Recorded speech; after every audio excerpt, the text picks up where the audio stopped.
Bonjour à toutes et à tous. Donc, je suis ravie de revenir parmi vous et de retrouver certaines têtes que j'ai connues il y a quelques années. Donc, un grand merci aux archives départementales de m'avoir conviée à présenter donc, cette conférence qui est issue de mon travail de doctorat en histoire de l'art, un travail que j'ai soutenu en décembre 2017. Donc cela commence à remonter un petit peu et qui sera publié aux presses universitaires de Tours en cette fin d'année. Voilà, donc vous retrouverez tout le contenu dans ce livre à la fin de l'année. Voilà. Alors ce contexte est aussi particulier pour cette conférence et ce doctorat a été conduit alors que je travaillais ici aux archives départementales. J'étais responsable de l'inventaire du patrimoine et je dois dire que ce travail doit beaucoup à mon travail ici, aux échanges avec tous les collègues des archives. Je ne vais pas tous les nommer, mais ils se reconnaîtront. Voilà, c'était des échanges stimulants et puis surtout, on m'a laissé aussi le temps de pouvoir mener ce travail. Donc, c'est un juste retour que de venir vous le présenter à toutes et à tous aujourd'hui. Et j'en suis très émue et je vous remercie beaucoup. Alors, en introduction, je vais déjà vous poser une question. Pour vous, qu'est-ce qu'une salle à manger? Ce n'est pas une question compliquée. Hein. Pièce où l'on mange? Oui. Qu'est-ce qu'il y a à l'intérieur? D'accord. Voilà. Si maintenant je vous dis la salle à manger, mais au XVIIIe siècle, quelles images vous viennent?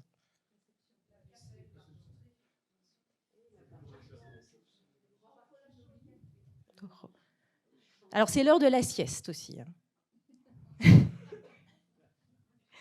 Petit souper, libertinage. Voilà, c'est aussi les images du XVIIIe siècle. Alors, je voulais démarrer sur ces deux images qui sont traditionnellement conviées lorsque j'évoque mon sujet, parce qu'on me regarde en souriant, en se disant « Oh, la salle à manger au XVIIIe », voilà.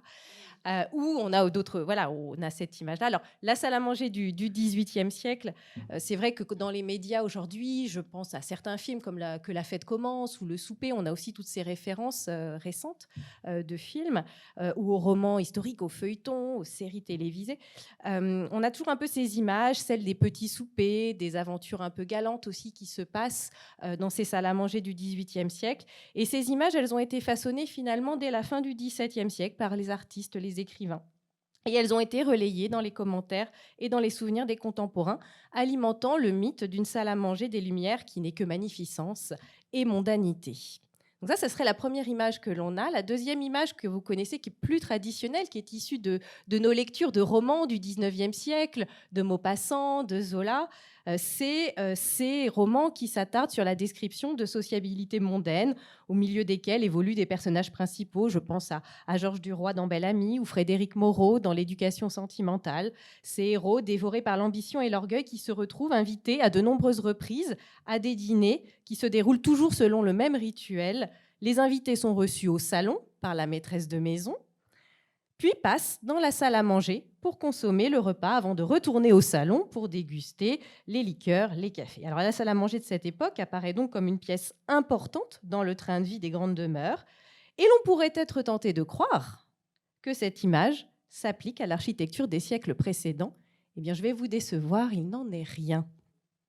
Loin d'être une pièce de réception comportant une table avec des chaises, la salle à manger de l'époque moderne est un espace en cours d'élaboration. Elle ne présente pas de mobilier ou de décor particulier, on va le voir ensemble. Aux yeux des contemporains, elle apparaît souvent comme une pièce de passage, voire une simple antichambre.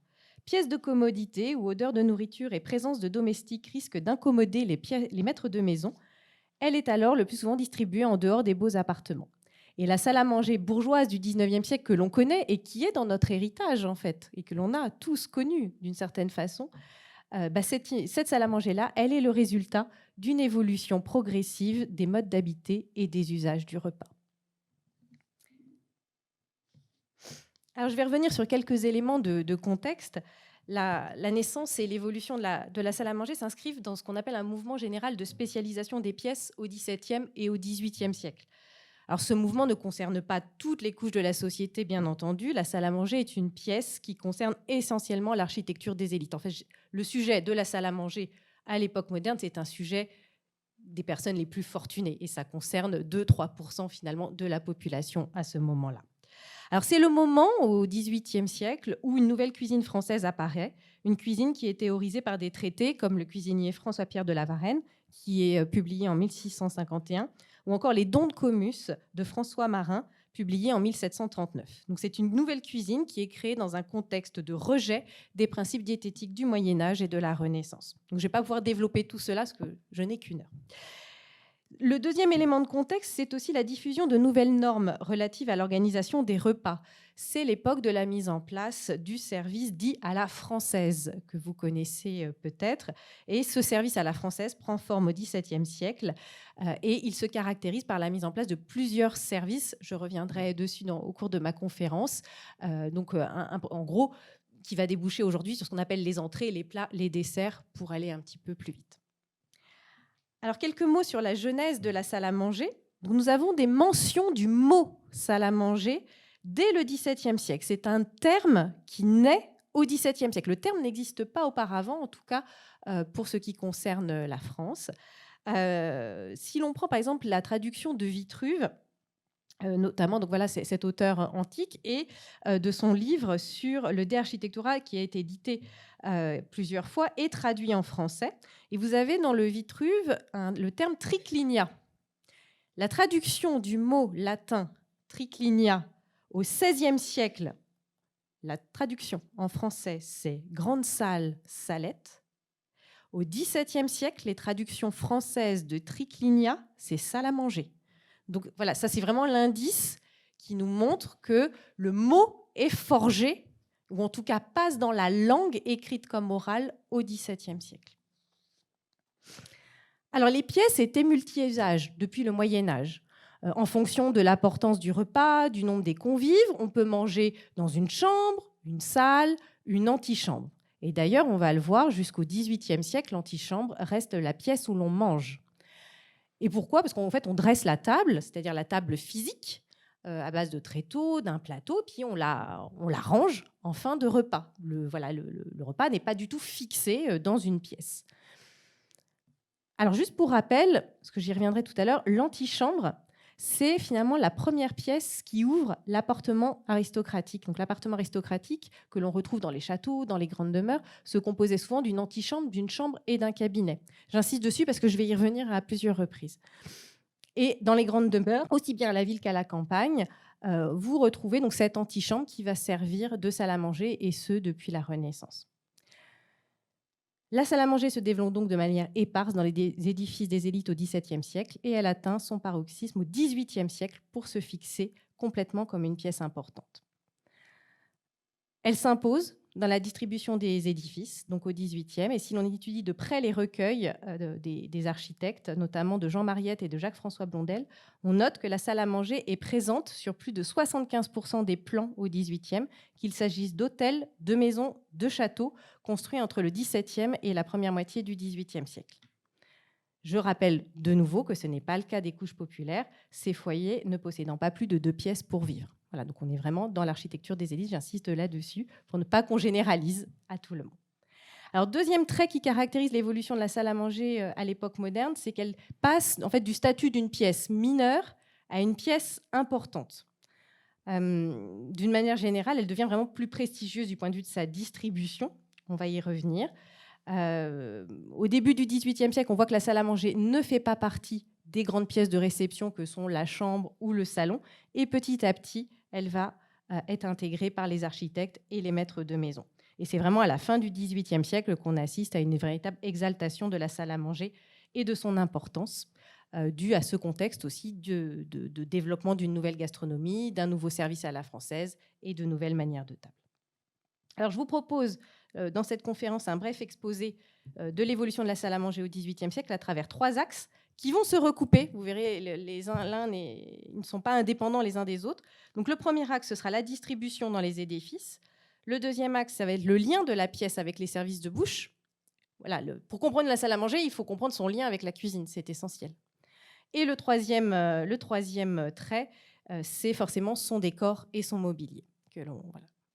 Alors, je vais me concentrer essentiellement sur des exemples franciliens et j'ai quand même trouvé des exemples valdoisiens. Voilà, tout va bien.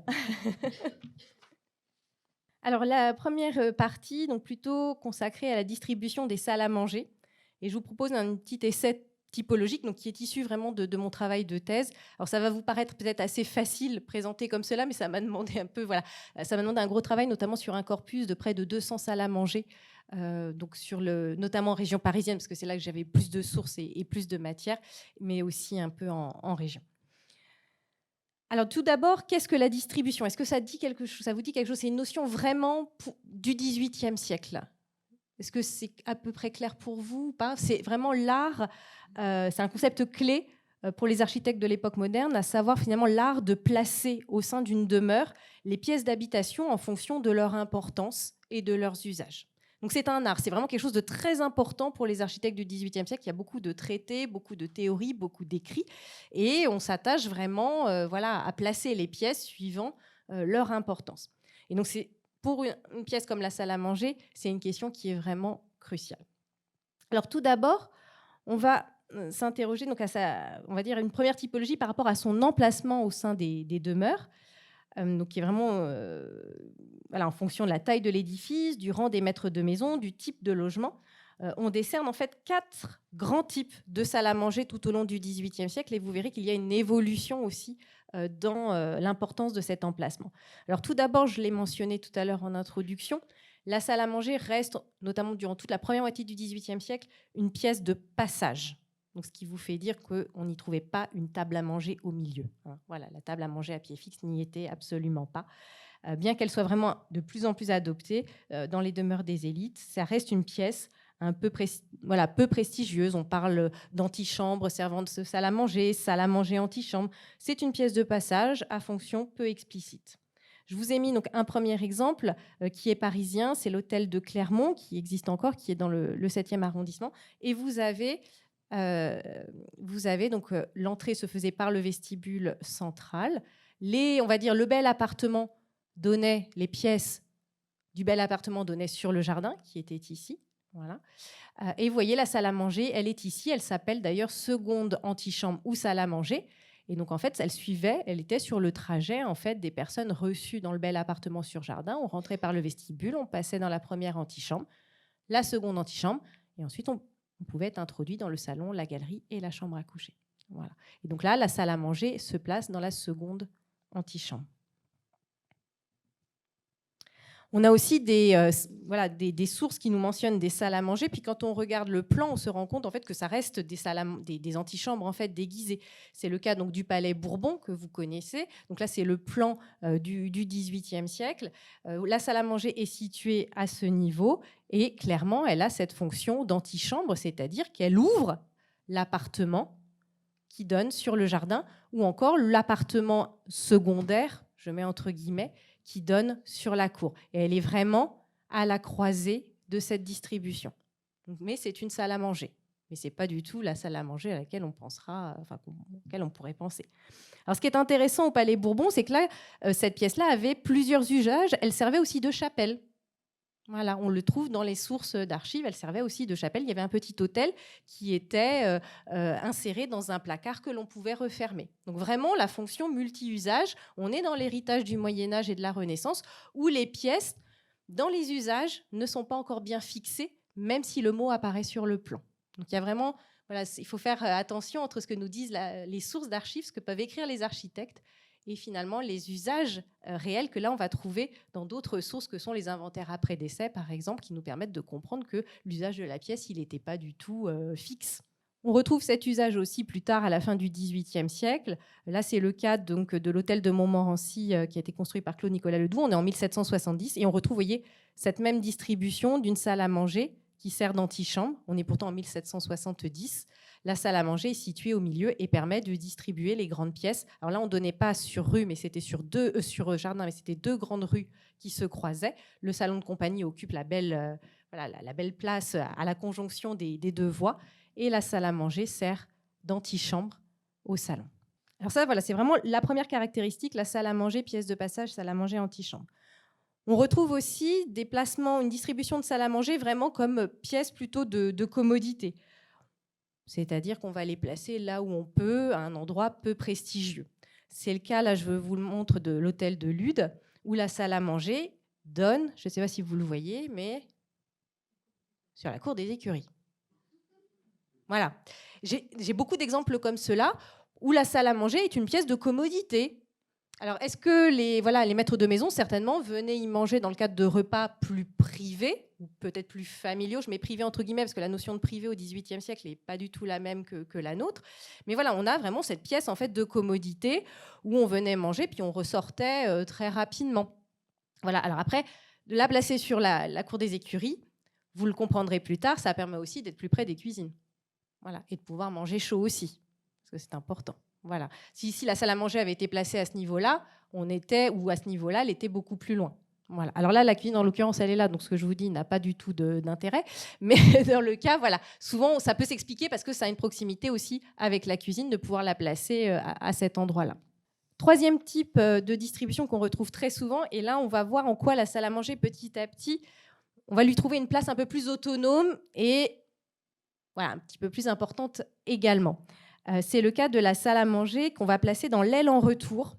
Donc, ce que j'appelle l'aile en retour, c'est que vous avez le corps de logis principal qui est ici, puis vous avez l'aile en retour qui donne sur la grande cour d'entrée. Donc ça, c'est vraiment la configuration classique que vous retrouvez dans les hôtels parisiens, voire dans les châteaux aussi. Vous avez aussi souvent deux ailes de part et d'autre. La salle à manger, donc ici, on est à l'hôtel Crozat. Pareil, donc on est à Paris. La salle à manger, voilà, on l'a située ici dans le retour. Donc elle est bien individualisée. Elle n'est plus du tout une pièce de passage, comme on a pu le voir tout à l'heure. Elle est dans l'aile en retour, donc on peut y accéder facilement depuis le corps de logis principal. Et en même temps, on a cette liaison qui est directe avec les services de bouche. Voilà. Donc là, vous voyez, ça marche bien. On sent qu'il y a plusieurs impératifs qui ont conduit les architectes à placer la salle à manger à cet endroit-là. C'est-à-dire de ne pas la mettre dans le passage et en même temps pouvoir avoir une liaison directe avec les services de bouche pour pouvoir manger chaud. Manger chaud, c'est important. C'est très, très important voilà, au XVIIIe siècle. Et ça va occuper nos architectes, les faire phosphorer pour trouver le meilleur endroit possible pour avoir un petit peu tous les ressorts gagnants, en quelque sorte. Voilà. Et puis aussi, autre exemple, alors ça, c'est l'exemple le plus fréquent. Et vous y penserez quand vous visiterez des châteaux ou des grands hôtels. C'est ce que j'appelle la salle à manger qui est rejetée sur un des côtés du vestibule. C'est quelque chose de très qui ne fait pas office d'antichambre, comme on a vu tout à l'heure, parce que là, en fait, on a une circulation vestibule-salon, et ensuite, on peut se distribuer sur les grandes salles du jardin. Mais là, la salle à manger occupe une place très autonome sur un des côtés du vestibule. Et vous le comprendrez tout à l'heure, voilà, on a le petit escalier de dégagement qui est ici et qui permettait de rejoindre les services de bouche qui étaient dans le sous-bassement de l'hôtel. Donc ça, c'est le cas le plus classique. Vous verrez quand vous rentrez dans le vestibule et la salle à manger se trouve sur un des côtés. Voilà, je vous mets d'autres exemples. À l'hôtel des Marais aussi, vous voyez, vestibule, on a la salle à manger qui est sur le côté, mais qui ne sert pas d'antichambre. Voilà, qui est vraiment individualisée. On peut y passer, bien entendu, mais elle n'est pas dans la circulation de l'appartement. Ou encore au château d'Issy, vous avez la salle à manger. Donc là, on a un plan beaucoup plus compact, mais la salle à manger est sur le côté du vestibule. Donc, elle n'est pas encore très prestigieuse, parce qu'une pièce prestigieuse aurait été placée sur le jardin. Elle est bien placée sur la cour d'entrée, mais par contre, elle reste indépendante au niveau de son usage. Alors, j'y arrive à cette salle à manger intégrée aux appartements donnant sur le jardin. C'est petit à petit que cela se fait. C'est essentiellement dans la deuxième moitié du XVIIIe siècle. J'ai un exemple au début du XVIIIe siècle, c'est l'hôtel Amelot à Paris. Donc, c'est un exemple du début du XVIIIe siècle où, vous voyez, la salle à manger est placée donc, dans cette enfilade de grandes pièces donnant sur le jardin, mais pareil, avec son accès qui lui est particulier par l'antichambre située ici.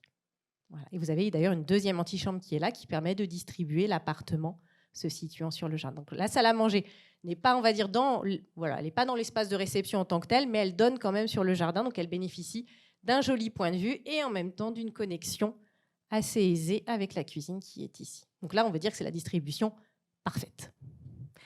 Retenez bien cette distribution-là, parce qu'en fait, on va la retrouver. Elle va devenir, voilà, elle va faire des émules, et on la retrouve dans la deuxième moitié du XVIIIe siècle. C'est celle qui va être le plus en plus adoptée, c'est-à-dire, voilà, on la retrouve sur les pièces donnant sur le jardin. Là, vous avez la cour d'entrée, donc c'est la maison Brunois, et la salle à manger est placée à ce niveau-là, donnant sur le jardin. On a aussi des exemples spectaculaires à la fin du XVIIIe siècle, des salles à manger véritablement monumentales. C'est le cas de l'hôtel de Soubise, où une véritable salle des festins est mise en place sur le côté. Alors, c'est un hôtel qui a été construit en deux parties. Vous avez un premier corps de logis qui a été construit par Pierre Contant d'Ivry, voilà, dans les années 1770, et une extension a été faite par Bélanger dans les années 1780, et il rajoute en fait cette salle à manger à ce niveau-là, une salle à manger qui fait 15 mètres de long, qui est presque aussi grande que le petit amphithéâtre que vous avez ici, enfin le petit théâtre que vous avez ici. Et on a quelques exemples de grandes salles à manger monumentales à la fin du XVIIIe siècle, signe que la pièce prend vraiment de l'importance dans les usages et dans les sociabilités de la fin du XVIIIe siècle. Alors juste aussi pour compléter cette typologie, donc là j'ai fait vraiment une typologie par rapport à son emplacement, par rapport à sa distribution. On a aussi différents types de salles à manger aussi selon les usages. Donc on va retrouver dans certains édifices salle à manger monumentale, petite salle à manger. C'est le cas à l'hôtel de Soubise. Vous avez une petite salle à manger qui est située ici et la grande salle à manger. Donc en fonction de l'importance du repas, le repas voilà, avec un certain nombre de convives se tenait dans la petite salle à manger et le grand festin dans la grande salle à manger. Vous avez aussi souvent la distinction, ça c'est dans les grands édifices, salle à manger d'hiver, salle à manger d'été. Voilà, on distingue aussi le repas en fonction de la saison. Et je vous ai mis aussi l'exemple qu'on retrouve au 18e, parce que ça, bon, il n'y en a pas beaucoup, mais ça fait toujours plaisir aussi de pouvoir les regarder. C'est les salles à manger de jardin. Donc, ces salles à manger qui sont aménagées dans des pavillons. Dans le jardin, ça, on a énormément d'exemples, notamment le pavillon du jardin français dans les jardins de Trianon, qui est aménagé pour Louis XV et qui sert en fait de salle à manger pour pouvoir déguster les mets qui sont produits dans le potager juste à côté, dans le potager du roi. Et donc voilà, alors ça s'appelle salon sur le plan, mais c'est vraiment un usage de salle à manger. Et il y avait de quoi réchauffer les plats, préparer du café. Ou encore cet exemple que je trouve magnifique, c'est un des pavillons du hameau du château de Chantilly. Donc à la fin du XVIIIe siècle, un petit hameau comme le hameau de la Reine à Versailles est aménagé dans le parc du château de Chantilly. Et chaque pavillon renferme en fait une pièce avec un usage particulier. Donc vous avez ici donc sur la gauche le pavillon qui abritait le salon et ce pavillon-là qui abritait la salle à manger. Voilà. Et donc à l'intérieur, on retrouve une salle à manger. Donc on a une sorte d'appartement aristocratique qui est disséminé dans différentes petites chaumières qui forment le hameau de Chantilly. Voilà. Donc ça, c'est des petites choses qu'on peut trouver et qu'on retrouve aussi au XIXe siècle, de pouvoir aller prendre son repas, prendre une collation au jardin. Et là, on participe vraiment à cet essor de la pièce du repas. On a même des mentions de salles de déjeuner dans certains hôtels, la mention vraiment où on a vraiment ce repas spécifique du déjeuner, le repas du milieu de journée, qui fait l'objet d'une pièce particulière dans les grandes demeures. Alors j'en arrive à ma deuxième partie, salle à manger et services de bouche. On a esquissé quelques liens. Les liens sont plus ou moins directs. Et ces liens directs avec la salle à manger, avec les cuisines, c'est ce qui va dicter finalement l'emplacement de notre salle à manger. La connexion est plus ou moins fluide et elle répond en partie au désir des maîtres de maison d'être servis rapidement, sans être incommodés. Alors je mets incommodé entre guillemets, c'est un terme que j'ai trouvé dans les sources du XVIIIe siècle, incommodés par la présence des domestiques aussi dans leurs appartements. La salle à manger, il faut l'avoir en tête, c'est une pièce où il va y avoir du bruit, des odeurs, de la saleté potentielle issue du repas et des domestiques. Ce que les maîtres de maison au XVIIIe siècle n'aiment pas forcément rencontrer, c'est quelque chose qui ne fait pas partie de leurs appartements. Donc la salle à manger, elle est vraiment à la conjonction des deux mondes, le monde des domestiques et le monde des maîtres de maison. Donc c'est pas une pièce forcément évidente non plus à intégrer dans l'espace des maîtres de maison, c'est aussi pour cela. Alors, où sont placées les cuisines, à votre avis? On en a vu quelques-uns. Sous-bassement ou dans l'aile, dans une aile. Voilà. Donc après, ça va dépendre complètement. on va dire qu'au début, il y a un très bel article de Claude Mignot, qui est un historien de l'architecture, professeur à Paris 4, qui a vraiment étudié toutes ces liaisons entre cuisine et espace du repas. Donc, tout au long du XVIIe siècle, on essaye autant que possible de placer les cuisines en rez-de-chaussée.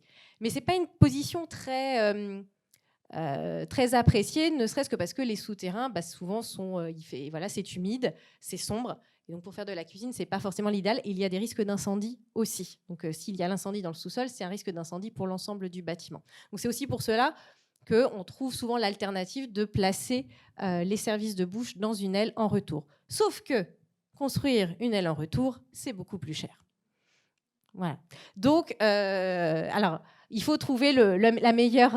Il faut trouver un petit peu les architectes trouvent en fonction des budgets, en fonction des commandes du maître d'ouvrage, vont allier un petit peu les deux entre placement en sous-bassement ou placement en aile. Et finalement, au XVIIIe siècle, on va trouver les deux types de liaisons. C'est au XVIIIe siècle, c'est comment est-ce qu'on peut avoir, donc avec des services de bouche dans le sous-bassement. Voilà, on va essayer de placer la salle à manger à une certaine façon que on utilise l'escalier principal ou un escalier de dégagement, ce qui était le cas au pavillon de Louvciennes, pour pouvoir avoir cette liaison idéale entre les services de bouche en sous-bassement et la salle à manger au rez-de-chaussée. Et là, c'est un truisme, mais la salle à manger, vous ne la trouverez jamais au premier étage, en fait. Sauf si la cuisine est peut-être au rez-de-chaussée, mais la salle à manger est toujours au maximum au niveau au-dessus des services de bouche. Voilà. Donc si on vous parle de salle à manger au premier étage, trouvez ça peut-être suspect. Voilà. Parce que la liaison avec la cuisine, elle est vraiment essentielle pour le coup, sauf s'il y a un passe-plat à la rigueur. Mais ça, on est plutôt au XIXe siècle. On a aussi au XVIIIe siècle cet exemple que je trouve formidable, c'est le pavillon de Bagatelle que vous connaissez tous, qu'on peut voir encore aujourd'hui, qui est construit dans la deuxième moitié du XVIIIe siècle. Donc les services de bouche étaient ménagés dans les pavillons qui ouvraient en fait sur la grande cour d'honneur de Bagatelle. Le pavillon se trouve ici, voilà. Et donc la salle à manger est aménagée ici, au rez-de-chaussée. Et la liaison en fait se faisait par ce grand souterrain, passage souterrain entre les cuisines. Voilà, c'était quand même très très long. Et vous voyez, pourtant, on est quand même dans la deuxième moitié du XVIIIe siècle. Alors certainement qu'il y ici vous avez, je ne sais pas si vous le voyez, vous avez un réchauffoir. Voilà, qui permettait justement de pouvoir réchauffer les plats et pouvoir les faire monter par l'escalier ici dans la salle à manger. Donc voilà, donc là on a vraiment tout le circuit des plats. En même temps, c'était quand même les cuisines du comte d'Artois, le frère du roi. Donc, il fallait que les cuisines soient suffisamment importantes. Donc, on ne pouvait pas forcément les ménager dans le sous-bassement du pavillon. Donc, d'où aussi leur installation dans un pavillon latéral. Voilà. Donc, on a trouvé ce mécanisme d'un grand passage souterrain et d'un réchauffoir. Voilà. Donc, c'est cette étape un peu au milieu pour pouvoir réchauffer les plats. Alors, des grandes aspirations du XVIIIe siècle, c'est aussi, et notamment des élites du XVIIIe siècle à table, c'est de pouvoir se servir soi-même, se dispenser de la présence des domestiques dans la pièce où ils prennent leur repas. Alors, quand je dis comme ça a l'air extrêmement provocateur, mais on le trouve bien entendu dans les textes, dans les recueils d'architecture. Il y a deux mondes qui s'opposent et on essaye de le plus possible dans la distribution, de rejeter les parties où les domestiques peuvent se tenir dans les parties où les maîtres de maison n'iront jamais. D'où les escaliers de dégagement, les couloirs latéraux, ce genre de choses que l'on peut trouver de manière plus générale au XVIIIe siècle.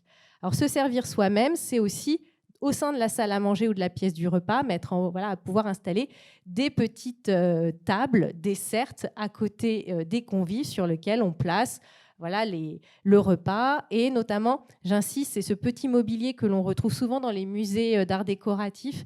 C'est ce qu'on appelle la table rafraîchissoir, qui est une petite table donc, sur 3 pieds ou 4 pieds, avec à l'intérieur des seaux dans lesquels on plaçait les verres ou les bouteilles, et qui permettait de pouvoir se servir à boire directement. J'y reviendrai plus tard, mais bon, je vous le dis maintenant. Dans le service à la française, les verres et les bouteilles n'étaient jamais sur la table. Elles se trouvaient sur le buffet à côté. C'est-à-dire que c'était les domestiques qui faisaient ce service de la boisson. Les tables rafraîchissoires permettaient justement de se dispenser du service des domestiques et de pouvoir se servir soi-même. Alors, dès le milieu du XVIIIe siècle, on se met aussi à rêver de tables volantes. Ça, je pense que on y a tous pensé, avoir une table toute dressée qui montrait voilà, du soubassement qui montrait dans la salle à manger. Il y a eu des exemples qui ont été réalisés au XVIIIe siècle, ils sont très rares. C'est des exemples qui ont été réalisés pour Louis XV notamment ou pour son beau-père à Lunéville. Donc Louis XV se fait aménager une table volante au château de Choisy en 1760 et c'est un ingénieur qui s'appelle Guérin qui, construit ou fait construire ces tables volantes. Et donc, il y avait un système de contrepoids qui permettait d'avoir les tables qui disparaissaient dans le sous-sol et qui étaient rechargées par les domestiques au niveau des services de bouche et qui remontaient toutes dressées pour le deuxième ou le troisième service. Et le roi a commandé aussi pour le petit Trianon 2 tables volantes pour la grande salle à manger qui est ici et la petite salle à manger. Alors, c'était un projet extrêmement coûteux et j'ai retrouvé aux Archives nationales les plans des tables volantes avec les plans des maçonneries ou des machines qui devaient être mises, des treuils qui devaient être mis en place. Et dans toute la correspondance, notamment avec le service des bâtiments du roi, en fait, le service essaye de convaincre le roi que ce projet est bien trop onéreux. Et le roi décide d'ailleurs de suspendre ce projet qui ne sera jamais réalisé pour Trianon. Mais si vous descendez dans le soubassement du petit Trianon, vous verrez, on voit encore les emplacements, les maçonneries avaient été préparées pour pouvoir faire monter les tables volantes. Alors juste quand même pour se faire plaisir, j'ai retrouvé une reconstitution de tables volantes que l'on trouve sur Internet et qui a été faite pour une exposition à Lunéville. Sur la table volante qui a été réalisée pour le roi Stanislas à Lunéville et qui a vraiment été réalisée, qui a disparu depuis. Et donc, il y a une reconstitution qui a été réalisée pour cette exposition. Et je vous la mets parce que, voilà, on se fait plaisir.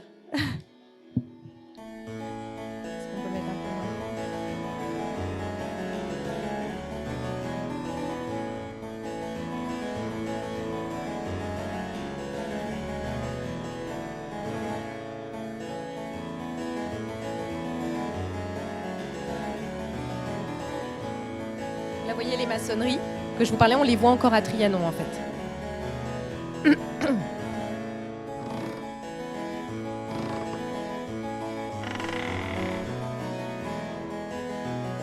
Alors là, il y a les verres, donc ça ne va pas du tout. Les verres n'auraient pas été placés.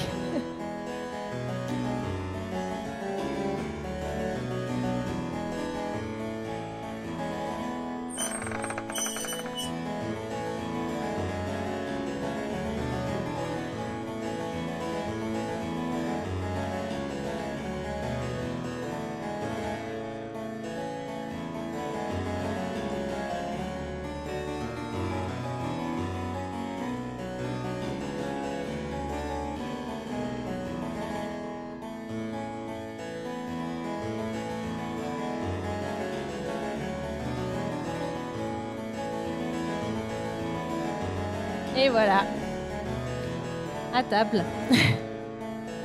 Et ensuite, ça redescendait une fois le repas pris. Donc, allez en ligne sur YouTube, voilà.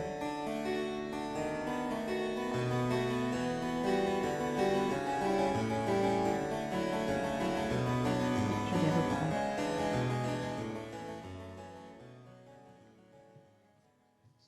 Ah, voilà, donc ça, les tables volantes, c'est vraiment des exemples uniques, spectaculaire, extrêmement coûteux, mais qui alimente aussi ce mythe des salles à manger du XVIIIe siècle, assez magnifique. On a beaucoup de romans au XVIIIe siècle qui évoquent ces salles à manger fastueuses avec des tables qui montent toutes dressées. Alors, je reviens à un exemple un peu plus, on revient un peu plus pratique après avoir un peu rêvé. C'est toujours dans ces liens avec les services de bouche. C'est aussi, au XVIIIe siècle, on assiste à la mise en place d'un véritable espace qui est consacré au repas et qui ne se compose pas seulement de la salle à manger. Alors tout d'abord, il y a la mise en place au sein de la salle à manger, mais aussi à côté d'un meuble très particulier que l'on appelle le buffet. Je vais vous montrer ici. Voilà. Le buffet dressoir que vous connaissez peut-être, on en les trouve souvent à la Renaissance. Il y a de nombreux exemples qui sont présentés au musée de la Renaissance à Écouen, qui étaient en fait des mobiliers qui servaient, avec des gradins en fait, qui servaient en fait à présenter la grande vaisselle d'apparat du maître de maison. Donc c'était un meuble voilà, pour la vaisselle d'apparat, mais pas du tout pour présenter la vaisselle d'usage. Et à partir du XVIIe siècle, on a un renversement dans l'utilisation de ce buffet. Le buffet perd cette fonction de meuble d'exposition au profit de celle de la desserte qui va faciliter le fameux service à la française. Donc le service à la française, je vous en ai dit un mot, c'est la mise en place de menus avec des services successifs. Il y a 3 services, les potages, les rôts et les desserts. Au XVIIIe siècle, on complexifie un petit peu les choses. On a une quinzaine, en fait, entre 10 et 15 plats par service.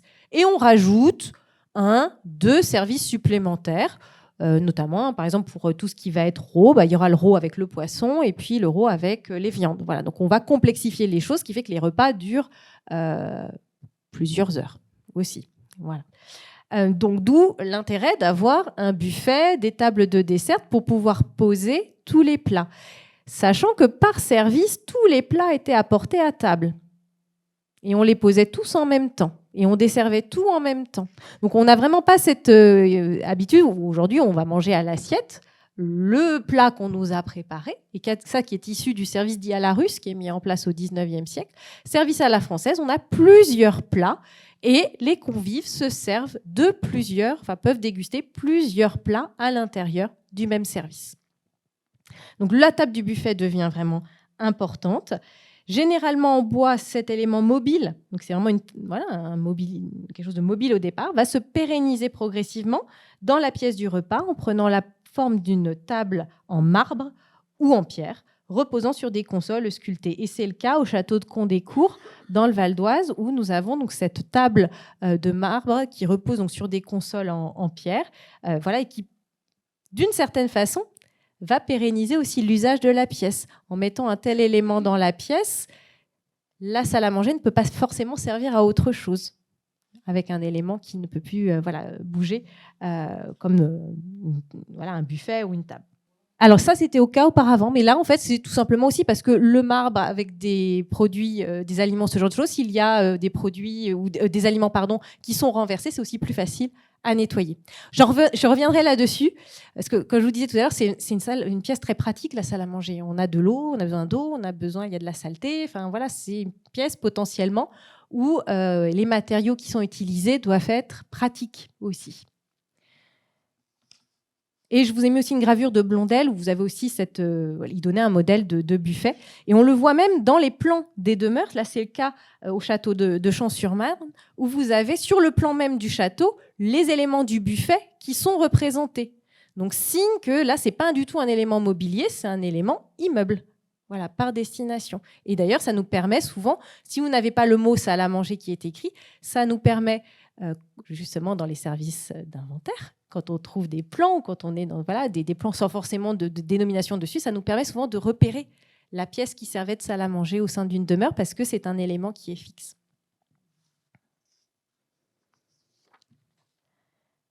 Alors, là, on a donc, on va dire ce buffet dans la pièce du repas, et puis petit à petit, dans des édifices un peu plus importants, on va en quelque sorte rejeter cet élément de buffet dans une pièce annexe qui va prendre le mot pièce du buffet ou salle du buffet. C'est le cas à Maison Lafitte où vous avez la salle à manger qui est située ici, on est au rez-de-chaussée, et une pièce du buffet est aménagée juste à l'entrée, donc qui permettait justement ce va-et-vient des domestiques en fonction des différents services.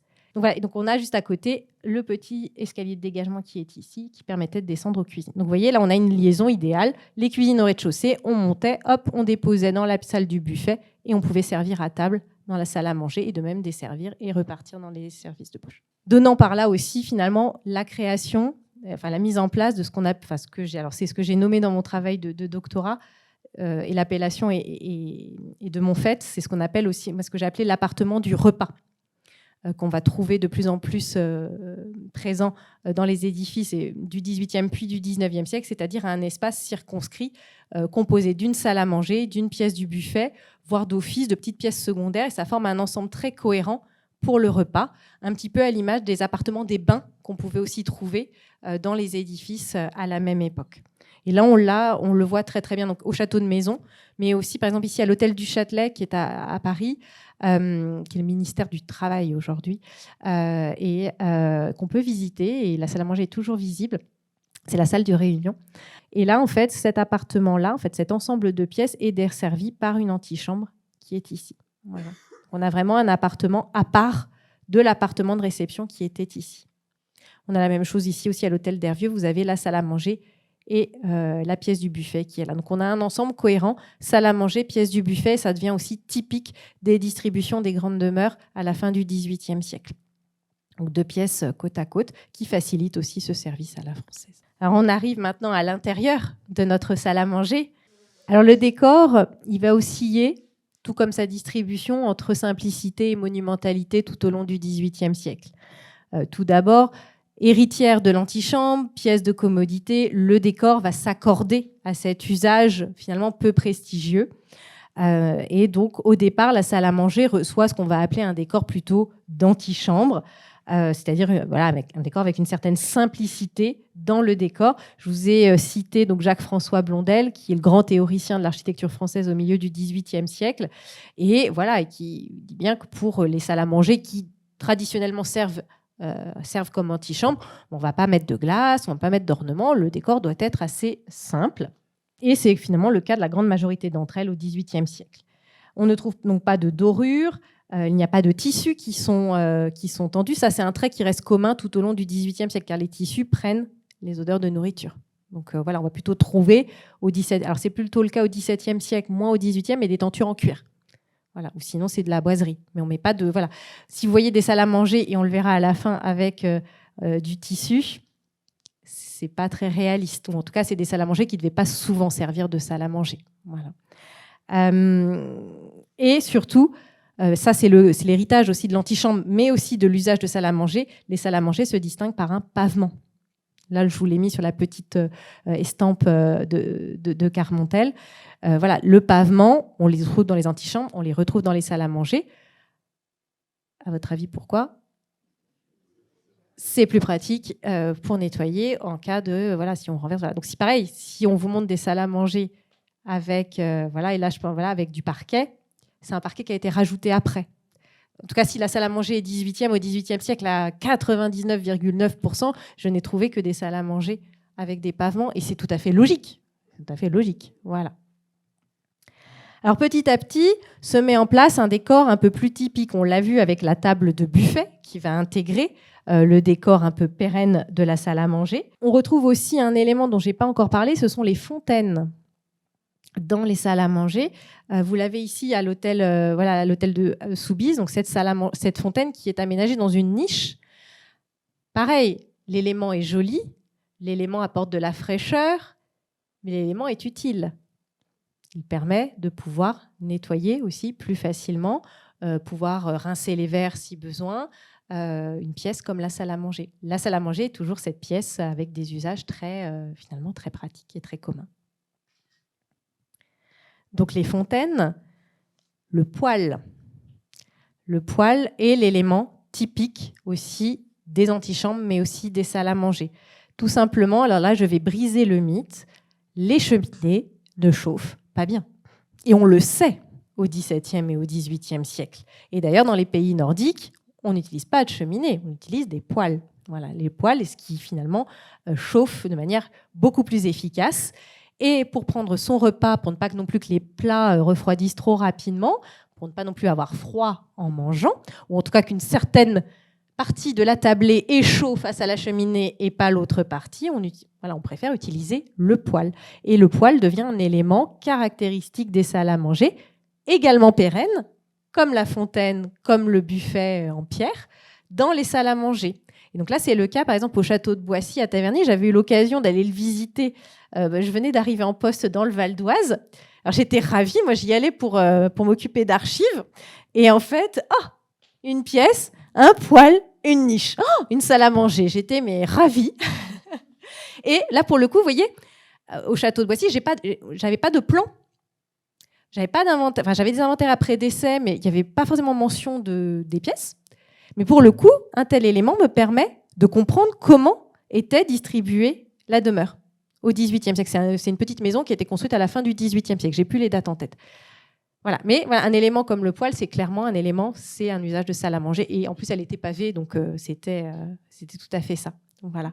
Donc ça, c'est vraiment un élément très important, le poêle. Et puis petit à petit, comme la pièce devient importante, le poêle devient aussi un élément sur lequel les architectes vont venir, des sculpteurs, des grands dessinateurs, pour pouvoir produire des poêles, de beaux poêles en fait, à l'intérieur des niches. On a aussi, alors voilà, donc ça c'était la fontaine, c'est au château aussi de Villette à Condécourt. Et j'ai quand même mis quelque chose qui vient des archives départementales du Val d'Oise. Petit clin d'œil. Voilà, où là on trouve justement, c'était un document qui nous permettait d'une part de voir qu'il y avait bien le mot salle à manger et qu'on avait passé un marché pour mettre en place les fontaines et la table de buffet dans cette salle à manger du château qui était en pierre de Conflans.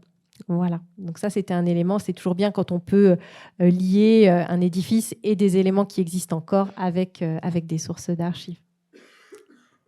Voilà.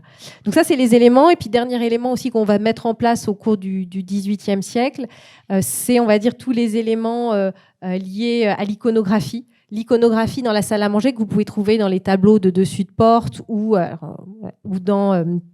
sur le poêle ou en décoration des boiseries. C'est tout ce qui va être lié au thème de la pièce. Donc, on trouvera des natures mortes, des trophées de chasse, tout ce qui est cycle des 4 saisons. Pareil, dans une salle à manger, on va avoir 4 dessus de porte, 4 saisons de représenter. Ça, c'est quand même très classique. Ou encore les figures mythologiques de Bacchus ou de Comus que l'on retrouve très souvent. Alors voilà, ça peut être aussi les fables de La Fontaine, mais avec ce lien au repas, à la nature, au cycle des saisons. Et enfin, voilà, on poursuit dans le XVIIIe siècle et on arrive de plus en plus, la pièce prenant de l'importance, à des décors somptueux et qui font aussi écho à la philosophie sensualiste qui émerge dans les dernières décennies du XVIIIe siècle, où on cherche en fait à associer les sens. Et donc la salle à manger devient une pièce où l'on veut ressentir non seulement ce que l'on va goûter, mais ce que l'on va sentir, ce que l'on va écouter. Et la salle à manger se transforme dans de nombreuses demeures, alors des demeures pour des élites, mais en véritable temple. Et je vous ai mis la citation d'Horace Walpole. Nous étions 22 chez la maréchale du Luxembourg, où nous avons soupé non pas dans une salle à manger, mais dans un temple dont la voûte est ornée de dieux et de déesses et qui est pavé de marbre. Et on retrouve ce discours-là, c'est très très fréquent pour les descriptions des grandes salles à manger à la fin du XVIIIe siècle, description qui va alimenter le mythe dont je vous parlais aussi en introduction, de ces salles à manger extrêmement fastueuses, très sensuelles du XVIIIe siècle. Je vous ai mis aussi quelques exemples. On a aussi des dessins qui sont conservés à la Bibliothèque municipale de Besançon, qui ont été donnés par Pierre-Adrien Paris pour l'hôtel Daumont, un hôtel qui a été aménagé. Donc c'est un des pavillons qui donne sur la place de la Concorde aujourd'hui. Les décors ont été déposés et remontés dans des musées aux États-Unis. Donc on peut encore les voir, mais les dessins sont fabuleux, où on peut voir donc tout ce décor à l'antique, et notamment dans les niches, la statue de Bacchus, le dieu le dieu traditionnel qui préside au repas. Voilà, c'est la petite salle à manger. Un exemple, je ne pouvais pas ne pas vous le montrer. C'est la salle à manger de l'hôtel Arboulin de Richebourg, pareil, dont les dessins ont été donnés par Pierre-Adrien Paris. La salle à manger n'existe pas et j'ai trouvé très peu de sources et d'éléments historiques sur l'histoire de l'hôtel. C'est encore une grande inconnue dans l'histoire de l'architecture du XVIIIe siècle, mais les dessins sont fabuleux. Et vous voyez que dans cette salle à manger, Paris proposait un décor carrément en trompe-l'œil. L'idée était finalement de prendre son repas dans un paysage toscan, en quelque sorte. On est au milieu, on est dans un jardin italien, avec des fontaines, et tout est propice à goûter un moment exceptionnel. Ou encore cette salle à manger pour l'hôtel d'Hervieux que l'on a vu un peu plus loin, donc dont les dessins ont été donnés par François-Joseph Bélanger. Et pareil, on retrouve un décor très fastueux de stucs, de pilastres au niveau de cette salle à manger. Alors ça, c'est pour les décors, et j'en viens un peu à mon dernier point. de cette conférence, c'est sur les usages de la pièce. Des usages qui sont finalement ambigus si l'on étudie de près finalement le mobilier de la pièce. L'idée reçue, à la lumière des usages finalement de la sociabilité autour du repas que l'on connaît et qui sont mis en place au XIXe siècle, cette idée reçue voudrait que la salle à manger, c'est une pièce avec une table à pied fixe au milieu, des chaises autour et un buffet. Et finalement, c'est une pièce qui serait réservée qu'au seul repas. Au XVIIIe siècle, ce n'est pas forcément évident. Beaucoup d'éléments se pérennisent, l'usage de la pièce se pérennise, mais finalement, les sociabilités mondaines du XVIIIe siècle tendent finalement à tout le temps, à fréquemment mélanger les usages. Quand on lit les inventaires après décès, on se rend compte qu'au sein d'une salle à manger, on peut avoir plusieurs usages. Celui du repas, celui du jeu, celui de la conversation. Et donc j'ai trouvé, c'est un tableau d'Olivier Le Thé à l'anglaise. Alors je ne sais pas si ça se passe dans une salle à manger, mais c'est pour vous faire comprendre un petit peu ce qui se passait à l'intérieur d'une salle à manger, où finalement cette image de personnes attablées n'est peut-être pas forcément celle qui conviendrait si vous évoquez, en tout cas, si vous représentez des personnes dans une salle à manger au XVIIIe siècle. Certainement qu'il y avait des personnes attablées, mais à côté, il devait y avoir une petite table de jeu avec des personnes jouant, d'autres personnes dans 2 ou 3 fauteuils à côté en train de converser. Et c'était certainement comme cela que ça devait se passer à l'intérieur de la salle à manger du XVIIIe siècle, tout simplement parce que les mondanités étaient très importantes et on visitait énormément de personnes tout au long de la journée. Voilà, donc on passait d'une maison à une autre. Donc dans une maison, on pouvait manger un petit peu. Dans une autre maison, on avait assez mangé auparavant, donc on allait plutôt jouer, etc., etc. Voilà.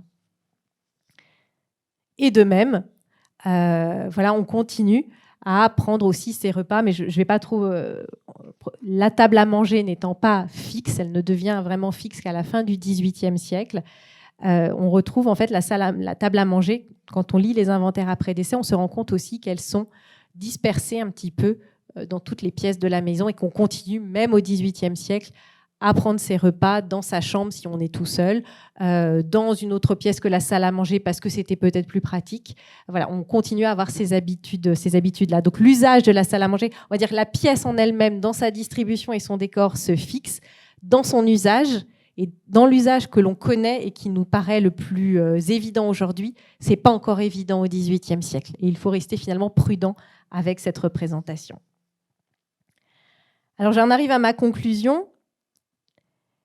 Et finalement, bien loin des stéréotypes véhiculés par l'iconographie, les littératures contemporaines, la naissance et l'évolution de la salle à manger s'inscrivent au XVIIIe siècle au cœur finalement d'un important bouleversement des modes d'habiter des élites.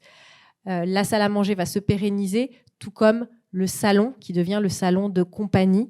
Et à la fin du XVIIIe siècle, c'est plutôt d'ailleurs au début du XIXe siècle, on voit apparaître cette distinction d'une sorte d'espace de réception formé de la salle à manger et du salon, qui devient l'espace de réception, vraiment spécifique. Et les chambres deviennent la partie familiale, la partie intime, et on les place dans les demeures dans des parties moins importantes. Et ça, c'est tout le bouleversement de la fin du XVIIIe siècle. Et la salle à manger, elle y trouve complètement sa part et elle participe complètement à ce mouvement. Je voudrais aussi terminer, alors c'est plus avec une petite pirouette, mais vous êtes des amoureux, des visiteurs du patrimoine et des musées. Plusieurs établissements patrimoniaux récemment ont proposé des reconstitutions de salles à manger. La plus récente et la plus spectaculaire, c'est celle de l'hôtel de la Marine, que vous pouvez voir. Je ne sais pas si vous avez été la voir.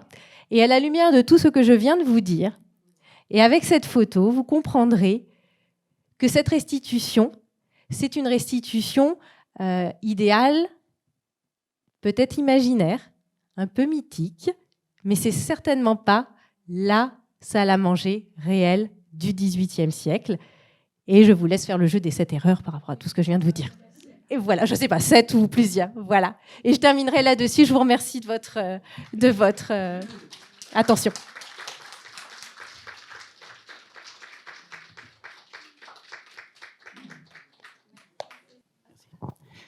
Merci pour votre présentation. Juste une question. Au cours de votre présentation, vous nous avez parlé souvent du service à la française. On parle de service à l'anglaise. Pouvez-vous nous en dire un petit peu plus les différences qu'il y a entre ces différents types de services? Et puis, il y en a peut-être d'autres.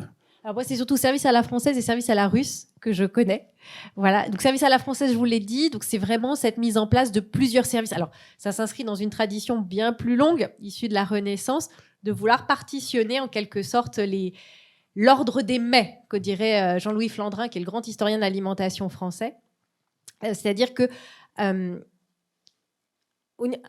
au milieu de la Renaissance, on se rend compte, au Moyen-Âge, en gros, on ne distingue pas forcément le sucré du salé, pour tout un tas de raisons, des raisons tout simplement de ressources.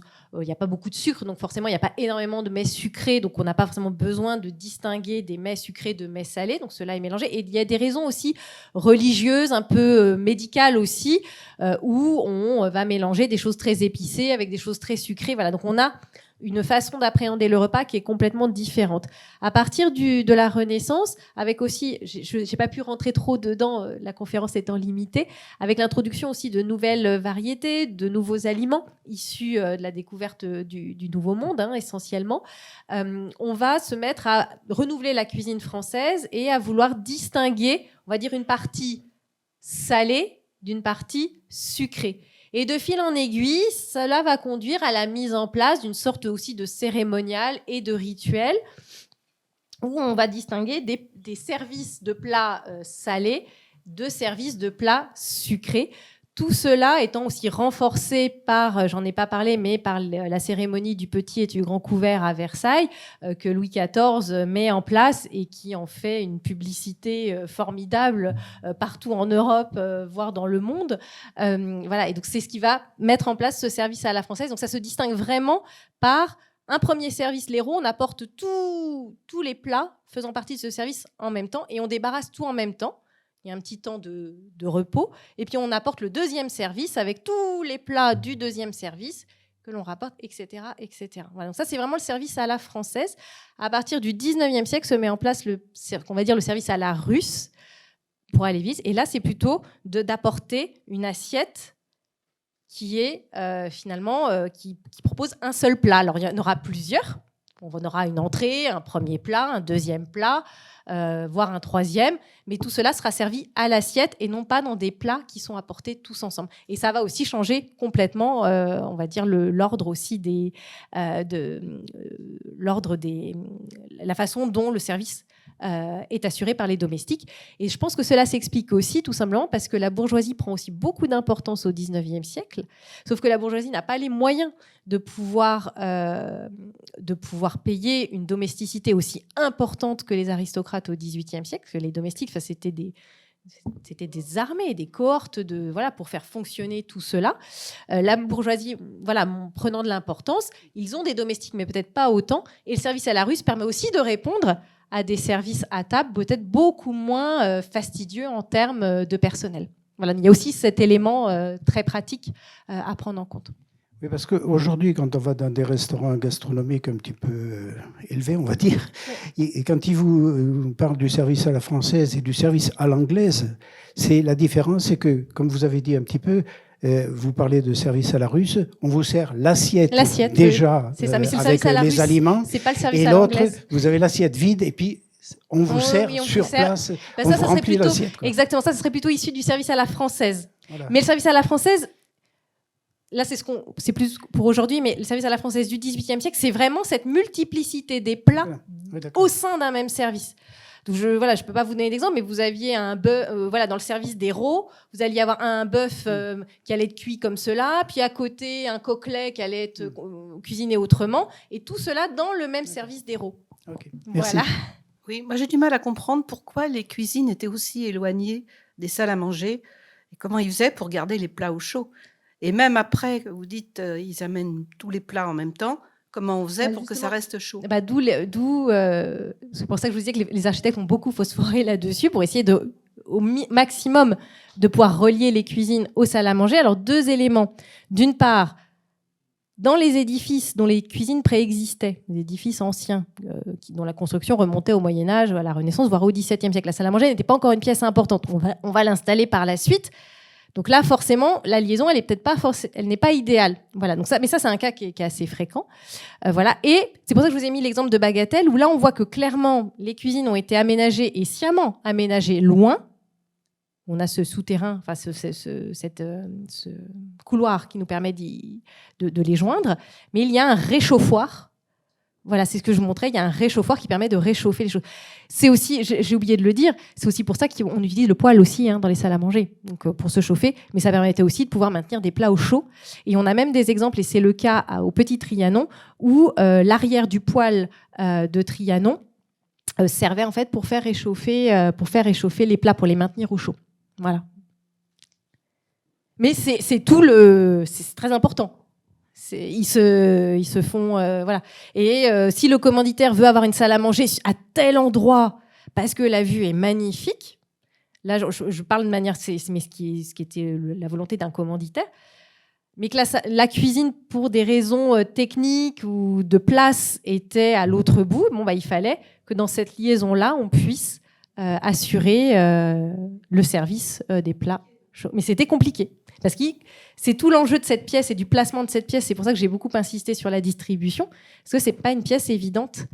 C'est pas un salon, en fait. C'est une pièce avec des usages très pratiques. Alors, à Montmorency, nous avons des maisons de la fin du 19e. Les cuisines sont au sous-sol. Vous dites pas sous-sol, vous dites sous-sol ou sous-bassement. Ça va dépendre. Bon. Sous-sol, pour moi, il n'y a pas de lumière en fait qui rentre dedans. Ah, ben là, il y a quand même des petits si vous avez des petits soupiraux, on dira plutôt un sous-bassement. D'accord. Alors, donc, avec un passe-plat. Oui. Et ça, c'est le dans 19e. Plusieurs maisons. Ça, c'est au 19e siècle. Alors, là, j'étais vraiment sur la salle à manger du 18e siècle, mais il est bien évident qu'au 19e siècle, voilà, cette liaison, d'une part, devient aussi beaucoup plus aisée. Les bâtiments sont aussi plus petits par rapport aux édifices que j'ai pu vous montrer. Et le passe-plat, en effet, c'est ce qui devient la solution idéale. Et si j'y pense par rapport, je vous parlais tout à l'heure des poêles, mais j'avais même trouvé ça. C'était dans une maison à Gonesse, je ne sais plus où c'était. Ça devait être à Gonesse.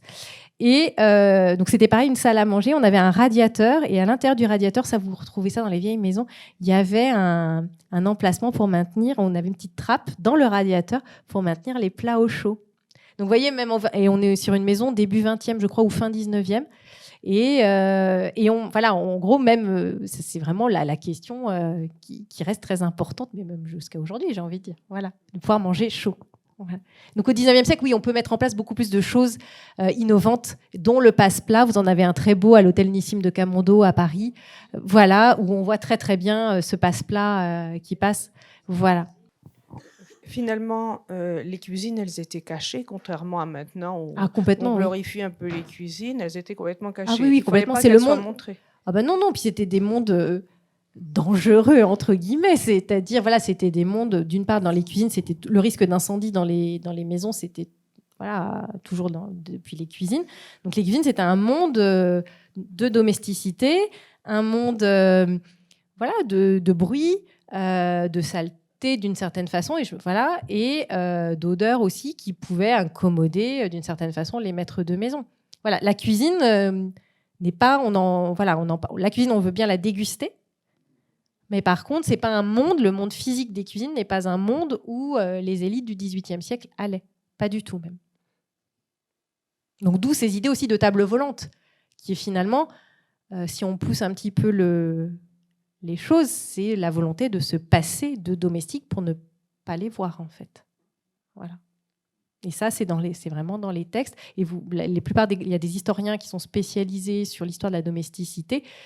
C'est deux mondes vraiment opposés au XVIIIe siècle. Il suffit de relire Marivaux ou Beaumarchais. Enfin, je veux dire, la littérature ne fait que l'écho de cette opposition de monde, en fait.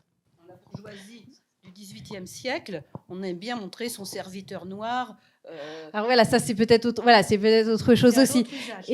Mais voilà. Là, je dirais, on est dans une autre configuration, mais non, les domestiques ne restent pas dans la pièce. Les domestiques n'utilisent même pas l'escalier monumental ou l'escalier d'honneur de la maisonnée. Il ne faut pas ces deux mondes qui vivent côte à côte. Si on tire le trait, la série Downton Abbey vous montre très très bien. Alors, c'est beaucoup moins clivant. Mais on est dans cet héritage, encore dans cette Angleterre du début du XXe siècle, c'est cet héritage des mondes de la domesticité versus les mondes de l'élite que l'on trouve en Angleterre. Ça, les historiens l'ont bien montré, on le perçoit encore au début du XXe siècle. En France, avec la Révolution française qui met à bas énormément de choses, la société se recompose en fait au cours du XIXe siècle. Les choses sont différentes. Mais on va dire que cet héritage des deux mondes, on le trouve bien dans les sociabilités anglaises du XXe siècle encore. Des récits de repas. Oui. Oui. Et qu'est-ce que ça vous... Après, il y a énormément. Donc, j'ai beaucoup étudié. Je vous en avais pas parlé sur la méthode, mais beaucoup de journaux de contemporains. Alors, dans les romans, vous avez notamment des scènes de repas, mais qui sont souvent des repas qu'on va trouver dans les romans, notamment de Crébillon ou de Vivant Denon. Les scènes de repas servent en fait à des pratiques de libertinage. La scène de repas s'inscrit dans un itinéraire amoureux, sensuel entre les personnages. Voilà. Donc c'est aussi pour ça, je vous parlais de cette image de la salle à manger du XVIIIe siècle, extrêmement libertine, mais elle est issue de ces romans du XVIIIe siècle qui véhiculent cette image-là. Après, il y a des scènes, on va dire les scènes de repas, on va dire plus réalistes. Je les ai plutôt retrouvées dans les mémoires, les journaux des contemporains. Et ça, bon, j'ai pas là, si cela vous intéresse, je pourrais vous la donner, mais j'ai lu énormément de scènes de repas, et c'est là où on comprend que les usages au sein des salles à manger ou les usages du repas ne sont pas du tout ceux que l'on pourrait croire.